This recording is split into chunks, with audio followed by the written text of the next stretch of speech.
What's going on, guys? I hope everyone's doing well. Today I have some silver to show off. I've got silver bars, silver bullion, silver rounds, and numismatic silver coins.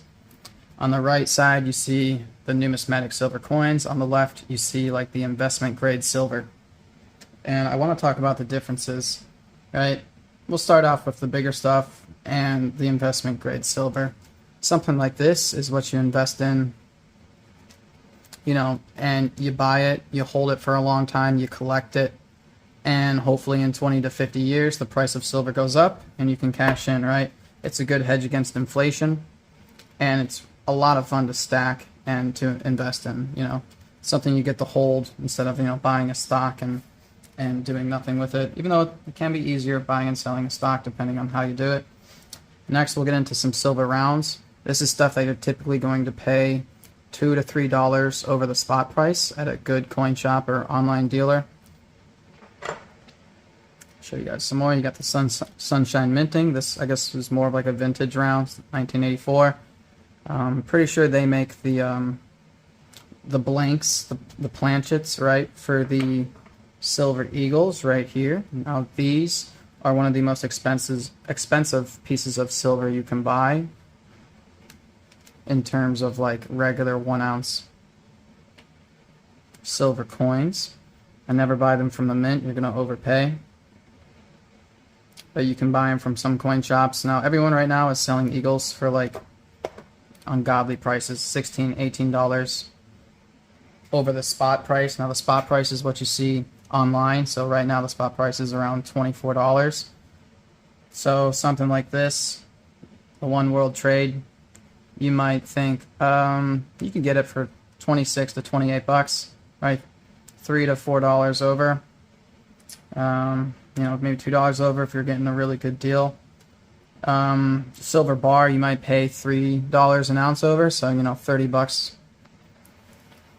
over. So if it's $24 for the spot price, the online price you might see, so it'd be $2.40, right, for the spot for 10 ounces. Add another 20 to 30 bucks, right, for $2 to $3 per bar.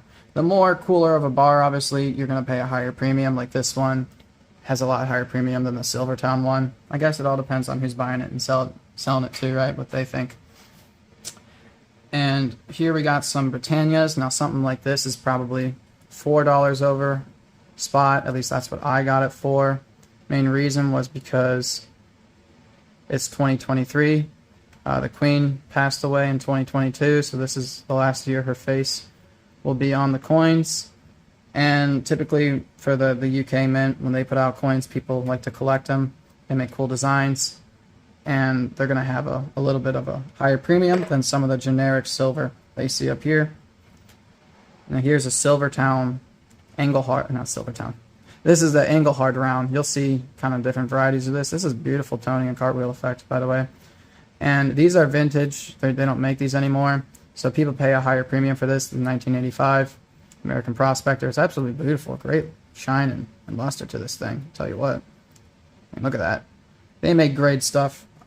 And that stuff's going to have maybe a $4 or $5 premium on it, right?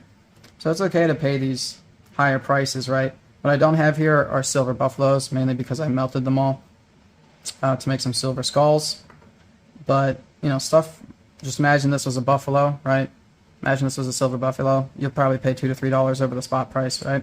I'm not currently buying silver right now because I think, in my personal opinion, silver is a little bit high, and I'll wait for it to go back down to around $20, $21, hopefully lower than that before I buy again. Now, it's a long-term strategy when you're buying silver. You want to hold it, or you plan on holding it for a period of 10 to 20 plus years. Unless the silver price, jumps to 30 bucks, then I can take some of this stuff and I can go make a quick profit on, and then I can wait for the market to drop back down and buy it all again, right? It's just like people do in the stock market. You can apply the same practices here, right? And we get into some numismatic coins, right? They have a collector's value, they have a dollar value, and they have a silver value. So they got 3 values in this. This is what I would call a Cole Morgan dollar, right? It's been circulated, it's worn down. It is an S, right? So it might add another $1 to the value because it's an S, because they're kind of harder to find, right? This is an uncirculated but not graded. it's a Philadelphia minted, so the mint mark would be down there.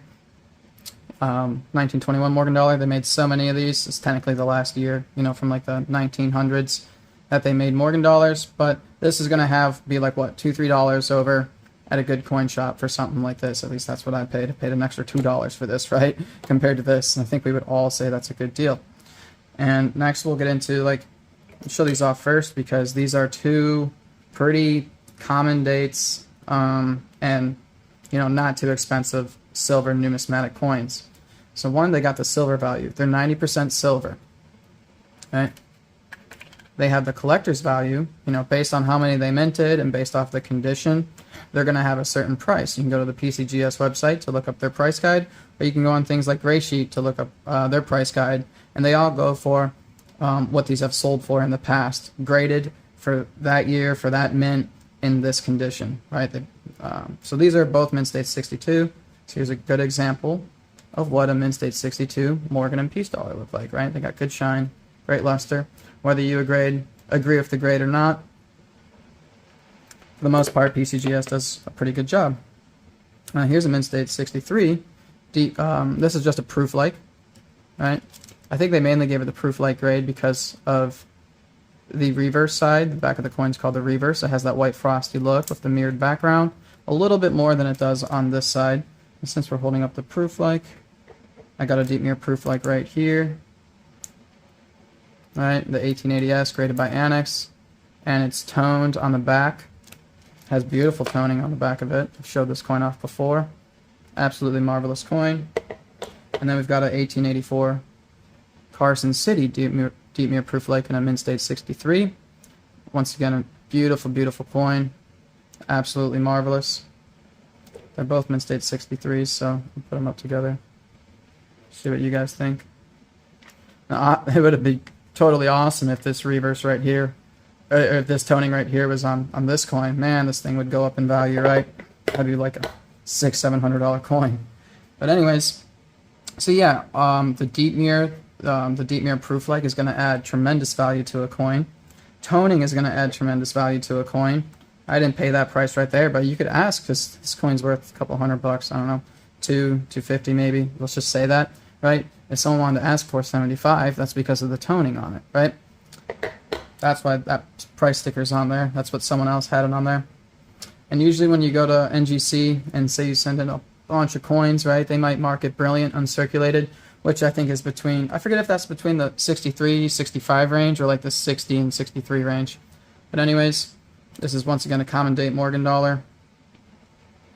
All it is you certify it, you throw it in this case. It adds a little bit of value because it's graded and certified and has a professional opinion on what that coin should be worth and graded. Well, they have an opinion on what it should be graded, which kind of gives it its worth, right? And this thing just has one value.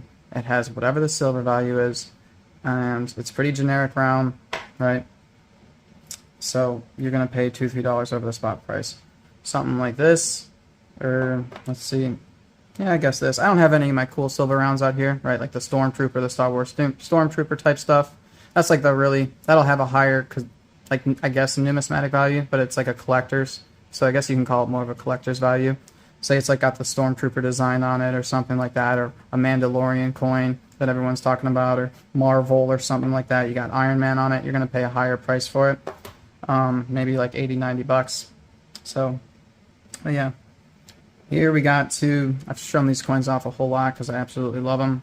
This one I love even more because it's got that really unique toning to it.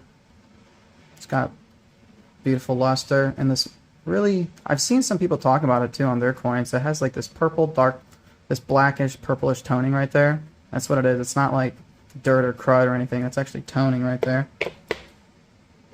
And here's an ICG graded coin, mint state 65. They're one of the lesser known companies.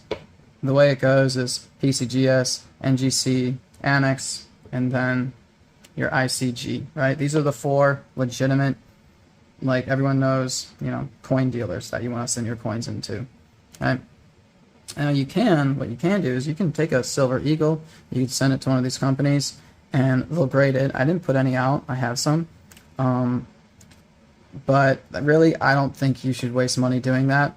I get good deals all the time for like a mint state 69 2020 silver eagle for like 35 bucks. When you're like, at some coin shops, they're selling these things ungraded for like 36 bucks, right? So it's kind of crazy on where you shop around. Silver eagles right now are tremendously overpriced. Once again, no matter where you're getting them, try to find a good deal. I know people who sell them for $30, $31, given the spot price right now. Even they just get them for good deals, and then they sell them for good deals, right? So just kind of wanted to talk about this for a little bit and kind of separate, these coins from this kind of silver, right? This is all 999 fine silver, right?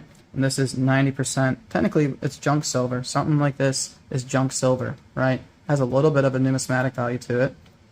This has a numismatic value to it, right? They all do. But these have the numismatic value. They have the dollar value. They have the silver value, right? The numismatic value determined by the grade, determined by the year of the coin, and that'll tell you how rare it is, how many they made that year, how many survived in a mint state 63 or higher condition, right? So for example, say this coin is worth $250 in a mint state 63 deep mirror proof like, right? Say there's like 500 that have been graded like this, right? So the price is $250, right? Now say in a mint state 65 and higher, maybe there's only 200 that exist, right? So the price could jump up tremendously based off of how many coins of that year and grade survived, right? If that makes any sense, right? Because if there's only 5 that exist in a mint state 65 deep mirror proof like, they could ask for $2,000 for that coin, because where are you going to find another one? Who's selling it? They can kind of determine that price. And when it comes to the coins, the price is determined between the buyer and the seller, right? So if someone wants to say, oh, I want $475 for this coin, right? Just because of the toning, and so the buyer might really like toning and be willing to pay that, right? Once again, I didn't pay that price, but that's what the seller was originally asking for it. And it's not really wrong, because it is beautiful toning. It's a deep mirror proof like, it's graded and certified. So it's between the buyer and the seller on, what kind of deal they can establish, right? If you throw in some more coins, maybe he's got some Morgan dollars for sale. You buy some more stuff from him, and you can work out a better deal, when you buy in bulk. And that's always a good way when you're buying silver, gold, or coins, numismatic coins. You throw in some other coins, and they'll take the price down because they're getting more business from you, So just keep that in mind. And remember, this is 999 fine silver. You're going to pay whatever the silver price is plus a little bit of a premium. And this stuff right here, these are numismatic coins, right? So you're going to pay whatever the numismatic value is for them. And that's between you and the buyer, all right? I hope you guys have a great day and enjoy the video.